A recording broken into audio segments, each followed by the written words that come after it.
Pitching has been the Mariners' greatest strength through the first 26 games, but it's also been an issue at times, especially in their last series with the A's. So we're going to dive into the numbers a bit and talk about the staff and more coming up here on the Locked On Mariners podcast. Colby, hit it.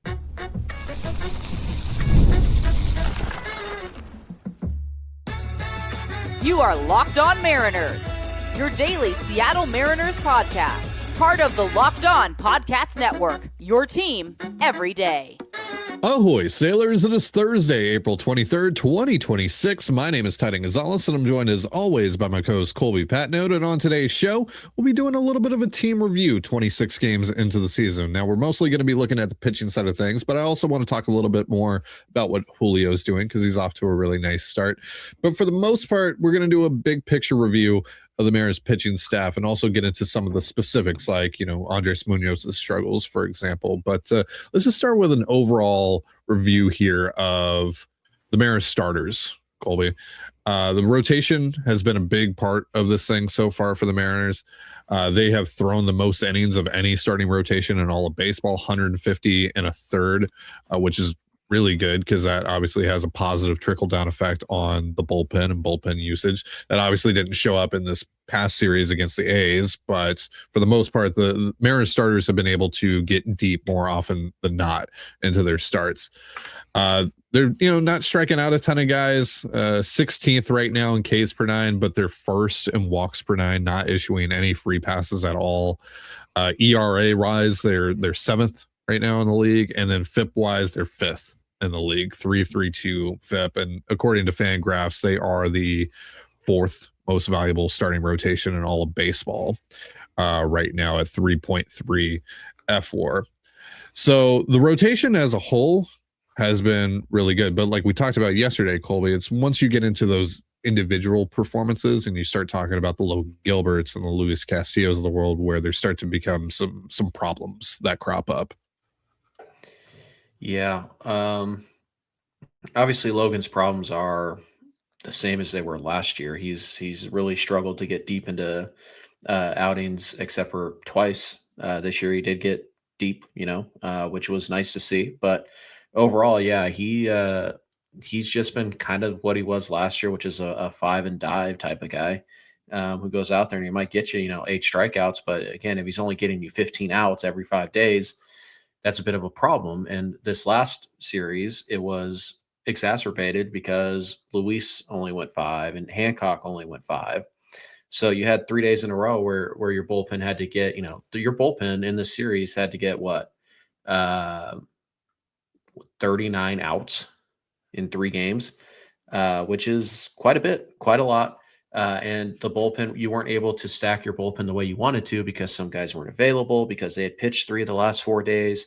You were in a position yesterday where had you not gotten that hit from Naylor, you were going to throw Alex Hoppe in his major league debut in the 10th inning, in a high leverage spot because you didn't have anybody else. Bizzardo and Spire obviously not available yesterday at all. So, it is kind of that problem. And it's right now also Luis Castillo is having a bit of a problem getting deeper into games, which is not great because now you have 2 guys going back to back who kind of struggling to get through 5 on an average night.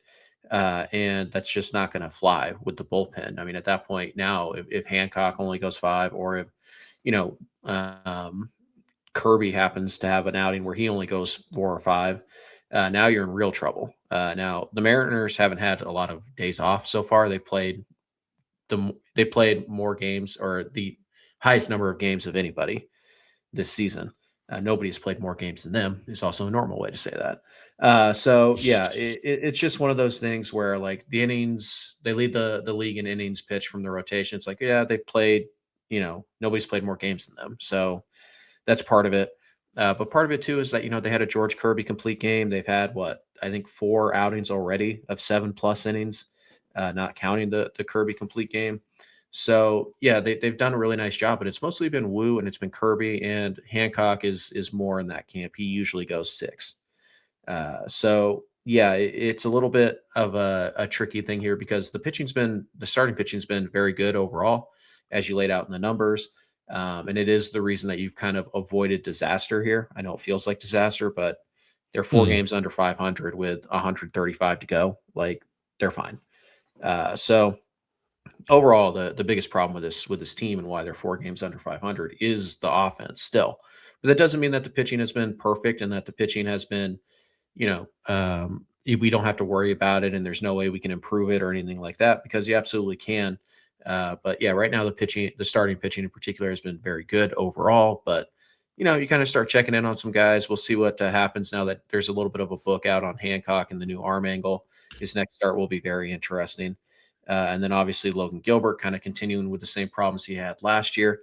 And Luis Castillo's in a little bit of a funk as well. So the rotation, could get a little bit dicey here, but for right now, it's pretty good.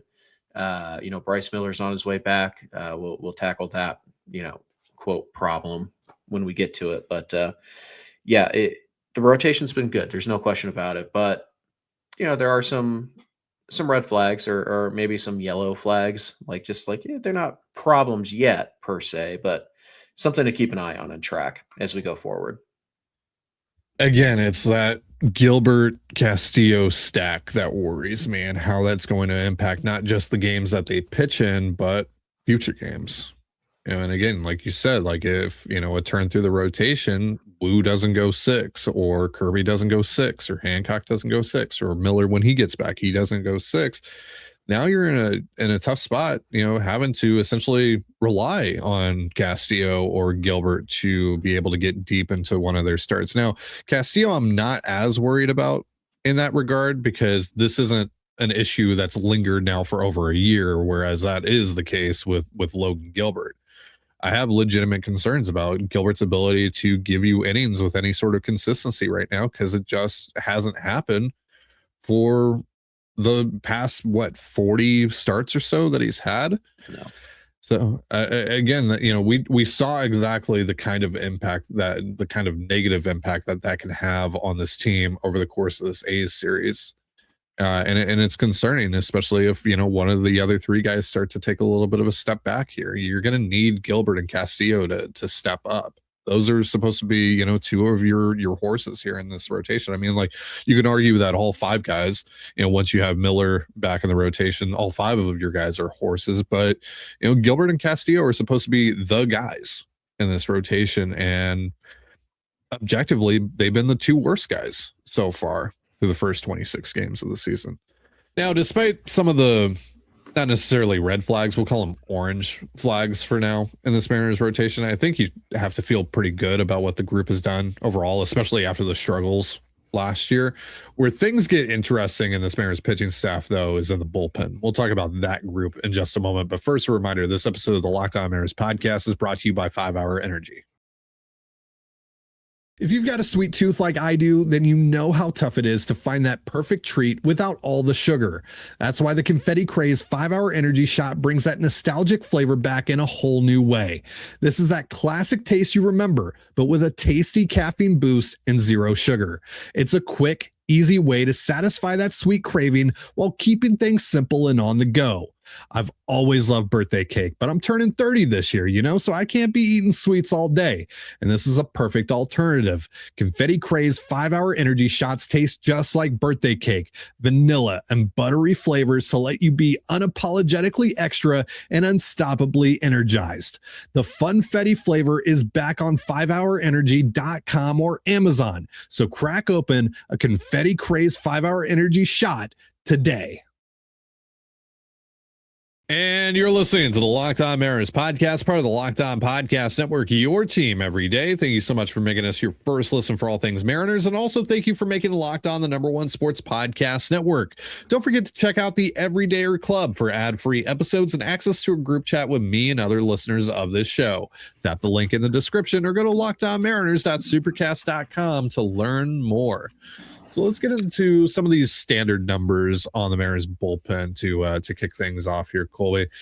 Of course, like I said earlier on in the episode, they haven't thrown many innings. They've thrown the 5th fewest innings in all of Major League Baseball, 81 innings flat for this bullpen. They're not really striking out many guys, though. 8.67 Ks per 9. That's middle of the pack right now. They're also not walking guys, though. So very similar to how the Mariners starting rotation is handling business. They're actually fairly in line with the rotation in terms of some of these numbers. 322 walks per nine. That's not tops in the league like the Mariners rotation, but it's still good enough for a top 5 placement. They're tied for 4th with the Mets in that regard.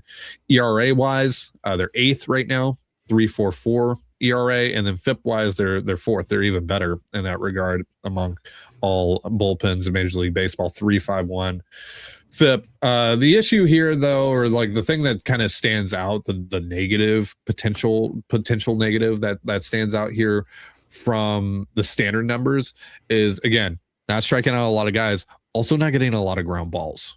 So a lot of stuff is in the air against this bullpen right now. They're running the 5th lowest ground ball rate in all of Major League Baseball, 38.1%. Thankfully, that hasn't led to too many homers right now. They're actually 6th right now. They have the 6th lowest home run per 9 at 0.67. Yes, the meme, 6.7, whatever. Anyway, grow up. That said, though, like the standard numbers say that this is one of the better bullpens in Major League Baseball. Though I've also seen in the Mariners fan base that, a lot of people feel the bullpen is a problem. I'm not necessarily there. I think there are problems within the bullpen. I think depth is a big problem for the bullpen right now. I don't think the unit as a whole, though, is a problem. And I think there is enough positives here in this group to not say that just yet, to not go to that extreme. And I feel like ultimately a lot of their issues so far have been magnified by the fact that this Mariners offense is mediocre at best right now. They're 19th right now in runs scored. They've scored 101 runs in 26 games. That's only a 3.8 runs per game rate. They were averaging 4.7 runs per game last year. So they've significantly regressed in that regard. And that's made the margin for error for this Mariners pitching staff, this rotation included, very slim. So I think that has to be part of the discussion here. But there are some things here that we do need to talk about in this Mariners bullpen. So where do you want to start? Yeah, we'll start with, I can't really back it up with numbers, but so just a vibe. It does seem to me, at least, just watching the games, that this bullpen's actually at its worst when they're trying to keep a game where it's at. When they're trailing by 1 or 2 and trying to give the offense a chance to come back, and they tend to give up, they allow tack on runs. Like, they're actually okay. And when they have a lead, I mean, obviously, Munoz has blown 2 leads last week, but whatever. For the most part, they're pretty good at that. But it does seem, at least to, my observation, that they actually struggle more when they are trying to keep the game where it's at. But whatever, again, I don't have the numbers right now to back that up. So just a vibe. But yeah, I came across some red flags when looking at this bullpen.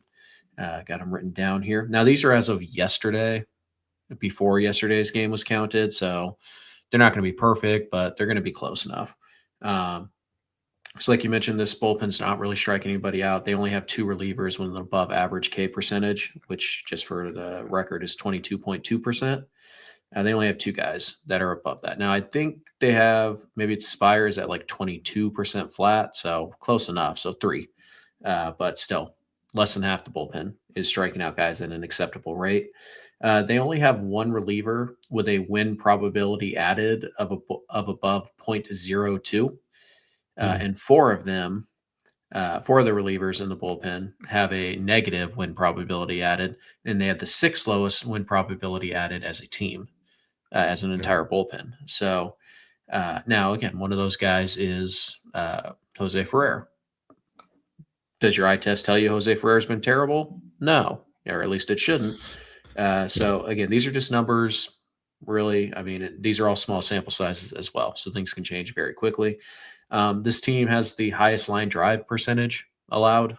This bullpen does, with the 4th worst ground ball percentage, or 5th, whatever it is. They also have the highest batting average allowed against them as a unit. They are bottom 10 in WHIP, which is pretty much all coming from hits, because they don't walk anybody, as you mentioned.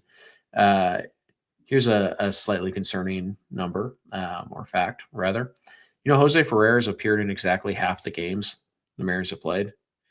He's pitched in 13 of the 26 games the Mariners have played. That's absurd. Yeah. Especially this early. Nationals used him a lot last year. Yeah. Mariners now using him a lot this year. Right. And, like we learned last year, they're not afraid to essentially run their guys into the ground. Right. And, Bizzardo, one of those guys who is struggling with walks right now. Is that a direct correlation to his overusage last year? I don't know, but it wasn't really a problem last year. So not great. The team's 20th in xERA and xFIP. So, the expected numbers aren't what you want them to be. So despite, their actual ERA and their actual FIP being very good, the xFIP and xERA says that they've been a little bit lucky, but we'll get to that in a minute. They've had 9 save opportunities this year. They've blown 4 of them. I mean, you're blowing half of the games that you have a chance to win. Again, nobody's going to be perfect, but let's say that they have blown, just 1 of the 9 save opportunities. That's 3 more wins. Like, we're talking about a first place team at that point. Like, it sounds to me like they're having an issue winning the game in the fourth quarter, Colby. Well, as we know, you can't win it in the first, second, or third unless you're facing the 49ers on, I don't know, divisional weekend. So yeah, those are kind of the big problems right now. There were obviously reasons for optimism that I found. For example, the walk rate is fantastic. It's right where you want it to be. Actually, it's exceptional. They also have the highest BABIP in baseball, which is batting average and balls in play, but they're middle in the pack of like hard hit percentage. Now, hard hit percentage is weird because like different places calculate it differently. So whatever. Either way, they're not giving up a ton of hard contact, yet they're giving up a ton of hits, which would seem to indicate, a little bit of bad luck. And if you've watched Jose Ferrer pitch at all this year, you know what I'm talking about. So felt bad for that guy. Yeah. And they're also 5th in FIP, again, as of yesterday before the game. So lots of positives. Really what it comes down to, though, or what it at least comes down to in my eye when I look at the numbers, is they need to strike out more dudes, definitely. But also, when balls are being put in play, they're turning into hits more frequently. And part of that could be bad luck. Part of that is an ineffective defense. So, one of those things isn't going to change, at least not dramatically here anytime soon. So it really is kind of one of those things where it's like, look, they need to miss more bats. They need to strike more guys out because the defense isn't very good. And right now they are just, for whatever reason, struggling to turn soft contact into outs as consistently as other teams are. And so getting more swing and miss, getting more strikeouts, putting the ball in play less would be very valuable to the Mariners right now. But they also have individuals who are struggling, like Bizzardo's got a walk rate, I think, of 12% now. Munoz has obviously struggled, and obviously the big blow-up outing the other day really kind of carries the water for that. But he blew a save yesterday. Granted, it's Nick Hurts, so that's going to happen sometimes. But, it's just, Spire's been fine, but he's not striking guys out like he did last year. And Ferrer, again, just anytime a ball's put in play against him, you're like, that's probably going to be a hit, even if it's right to the shortstop. But it's just kind of one of the things where it's like some of it's bad luck, some of it is mediocre stuff, some of it is falling behind and then having to be very aggressive in the zone. So maybe they're not walking guys, but they're falling behind 3-1, and now they got to throw a fastball down the middle and hope that it doesn't get hit far. The bullpen overall has been pretty good, but there are some red flags in there. But I think they mostly stem from they need to find a way to get more strikeouts. Matt Brash isn't really striking anybody out. Ferrer hasn't struck anybody out, like, relative to what you were hoping. Pretty much it's just Munoz and Wilcox. Those are the only 2 guys that have above average K percentages right now. And that's a problem because you can't trust Cole Wilcox right now. So hopefully Hoppy can help with that. He is kind of a swing and miss guy. Yeah. But it's painfully clear. They're going to need more strikeouts from Brash. They're going to need more strikeouts from Spire. And obviously we get to July in a position where they can add, the bullpen needs to be a high priority, and they need to get high leverage guys, not, the 6th inning guys who can get you 3 ground balls. They've got 7 of those. Like they need legit swing and miss stuff. The Mariners are building their bullpen in a way that's kind of like how the Kraken build their lines. They got like 6 Jared McCanns essentially in their bullpen. Yeah, 6 Burkowskis. Is he even on the team still? No, he got traded to Chicago. Who am I thinking of then? Who's the whatever? Doesn't matter. Borkstrand. He's also gone. No, there's somebody on the team right now that is Tolvanen? like maybe Tolvanen? Yeah. Jordan Eberle. No, whatever. Either way, they're all the same player. That's why I get them confused. All like I'm sorry. 20 goal guys, fine, but not like daddies, if you will. They're Bobby McMahon's. Like, who cares? Like, fine, whatever, helpful. But you need a star, and the Mariners need Munoz to pitch like the star that he is, and I'm sure he will at some point. They need Brash to find more whiffs. Like, Brash has been very good this year, don't get me wrong, but he is not the strikeout guy he used to be. And that's a problem because you're kind of counting on him to be. You have to get swing and miss out of the bullpen, especially when you're running out a dreadful defense like the Mariners are. And we talked about that all winter, how they're building this bullpen and the building of their like run prevention. They don't mesh at all. So 2 + 2 doesn't equal 4 there. Right. It's just insane, frankly. So they need to find more strikeouts. It really is that simple. Just like the offense needs to hit home runs, and it sounds like that's that's way too simple. Like, no, that really is the problem. They need to slug more in the bullpen. They need to get more swing and miss. They need to get more strikeouts.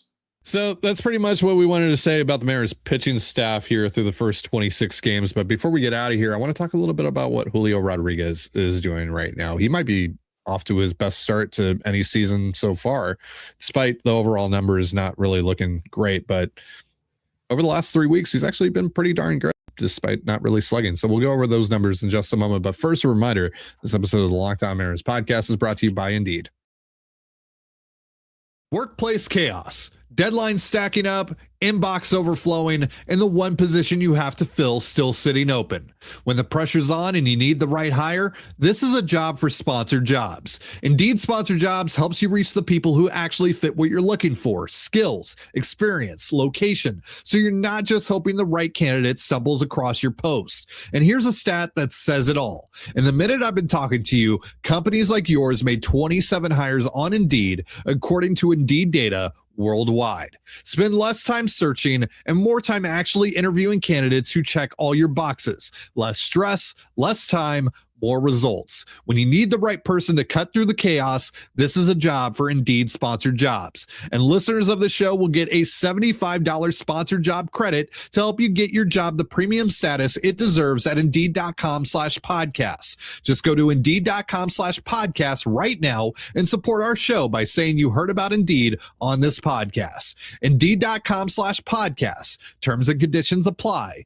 Need to hire? This is a job for Indeed Sponsored Jobs. And you're listening to the Locked On Mariners podcast, part of the Locked On Podcast Network, your team every day. As always, if you want to hear from me and Colby even more and help support the show, we have a Patreon. It's called Control the Zone, and on there we talk Mariners, Seahawks, all that good stuff. For more information, go to patreon.com/Control the Zone. Link in the description of this episode. So as we all know, March and April has not been particularly kind to Julio Rodriguez. His highest WRC plus during the months of March and April combined is 109. That was back in 2023. Aside from that, he's never eclipsed 100, which is league average, of course. In 2022, he posted a 62 WRC plus. In 2024, he posted an 81 WRC plus. Last year, he got close, put up a 98 WRC plus. And this year he's at 94 right now. He's slashing 245, 339, 306. That slug is not pretty. But since the end of the first homestand, and we've been tracking this for a little while, and we've talked about this before on the show, but just giving you an update on it. Since the end of the first homestand, so the start of the Angels series and beyond, Julio is slashing 306, 390, 389. That's a 131 WRC plus. And it's only a 20.7% K rate, 9.7 or 9.8% walk rate, rather. And he is hitting the ball hard right now. 38.2%, 7.3% barrel rate. It's just he's not lifting the ball. So it's been a lot of singles right now. It's been a lot of ground balls. He's getting to the pull side a little bit. He's just not lifting the ball to the pull side. But Julio has actually had a pretty good first month of the season in all. I mean, you think about some of the big moments that he's had already, some of the clutch hits that he's had, and he's doing something that he really hasn't done, and that's hit for an extremely high average. And this overall, this version of Julio is not, what you want to see. Like, you need him to slug more. You need him to hit for doubles and homers. That's what you pay Julio for. But I mean, it's better than the alternative. It's better than what we've typically seen from Julio in the months of March and April. It's obviously a very low bar to clear, but we might be seeing Julio off to the best start of any season right now. I mean, yeah, it's pretty clear. I think the one thing we feel pretty good about from Julio is the power is going to eventually come. So it's really just a matter of like, hey, when you're not hitting for power, can you still find a way to contribute? And the answer for Julio this month really has been yes. I mean, again, it's the overall numbers are fine, but if you really break them down from, after the first week of the season, he's been great, minus the power output is not quite there. But we are seeing him get pull side a little bit more recently. We just need to get him pull side in the air, and the home runs will come. So, for Julio, it's really not like he has to make any dramatic changes or anything like that. And we've already seen him make a tweak, and it's helped him. At least, production wise, it's very clearly helped him with his setup and, resting the bat on his shoulder before the pitch comes. And it's kept him, calmer, I guess, less anxious. And, the walk rate is what it is. And it's very good. And it is a step that can turn Julio from, all-star to superstar, so long as the power also comes. And I think we know that it will. It's not a bat speed issue. It's not, like he's forgotten how to hit home runs. It's not like he's made a wholesale change, kind of like Randy has, where he's trying to, hit for a higher average. He's still doing the things he does. He's just being a little bit more disciplined, and he's finding hits even when he's not quite getting the ball airborne, because he's still hitting the ball very hard. So if Julio's not going to chase as much, and we've already seen Julio work a lot of deep counts relative to what he did last year. A lot of 0-2 counts that become 3-2. Because, pitchers keep on trying to get him to chase that slider off the plate, and he's recognizing it, or he's spoiling it. And so Julio's having really good at-bats right now. Essentially, if Julio had like 4 home runs right now, or 5 home runs right now, we'd probably still be talking like MVP Julio season is loading. So, again, the power is going to come. We know he's going to slug 450 to 500, maybe a little bit higher than that.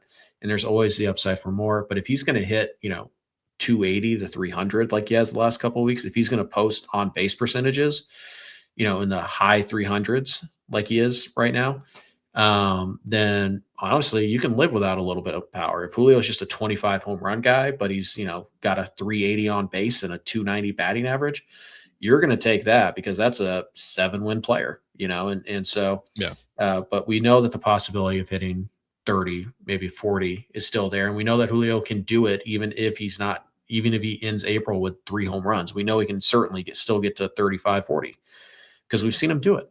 So, yeah, this has been a really good year for Julio, offensively. Defensively, been good, not great. A couple balls that he doesn't get to. He looks slower to me this year. I don't know if that's, he's maybe got like a little something that he's trying to play through, or if it's just, he's 25 now and maybe he lost a step. I don't know, but he's still plenty fast. I mean, so his sprint speed has gone down this year. Yeah. It was at 29.2 last year. It's down to 28.4 this year. Right. And it doesn't seem like a lot, but I've seen some balls in the gap that like last year Julio catches that, and this year he can't track it down. And again, maybe it's cold and he's just a little tight. And once things warm up, he'll really, whatever it is. And he's still very fast. He's still a well above average runner, but there's been some balls, in the infield that I think Julio beats that out last year. And there's some balls in the outfield that's like, yeah, Julio tracks that last year. But other than that, he's been very good. And we talked about, we need Julio to get off to a fast start. Well, I mean, he has. It's just now we're going to move the goalposts on him and be like, oh, well, actually, no, he has to get off to a hot start with power. We don't care if he's, a 130 WRC plus guy, if it's all, singles and walks. So, yeah, Julio's been fantastic this year, really, again, since that second series against the Yankees. And hopefully he can keep it going because it looks like Cal and Josh are starting to find their stride too. And if those three guys can hit all at the same time with the way Randy's playing right now, maybe they all stay hot until Brendan Donovan comes back. Then you can really start to stack a bunch of runs and a bunch of wins here in the next month or so. Remember like a week or so ago, we were talking about in zone contact rate with this team and how much they were struggling in that department. Cal was the worst among all qualified hitters in that regard. Julio was third worst. Julio's now up to an 81.4% in zone contact rate, which is still not like amazing, but it's significantly better than where he was. I think he was around like 73%. Looking at those in zone contact rates, by the way, Cal now 23rd, 80% in zone contact rate. So he's getting to pitches inside the strike zone a lot more. The Mariners don't have anyone in the top 20 now. Cole Young's at 21 right now, or the bottom 20, I should say. So big improvement there from the offense as a whole. But Julio, again, it's not the Julio that we ultimately want to see, but like I said earlier, it's better than the alternative. It's better than what we've typically seen from Julio around this time of year. It's a Julio you don't necessarily want to see, but it's still a productive Julio. Whereas in the past, Julio that you didn't want to see, wasn't all that productive. He was like an 80 WRC plus guy, a 90 WRC plus guy. So, Julio has been great. And if the power starts to come, then, look, is he going to be the MVP? I don't know. Aaron Judge still exists. But, could he have that type of year? Could he be, could this actually be the breakout year? Well, if part of, confirming a breakout year was that he got off to a good start in April, so far, so good. You just have to, trust that the power is going to come. And right now, while you're waiting for it to arrive, it's still pretty good to see Julio hit like this and drive the ball around the ballpark and take walks and work counts and not chase as much.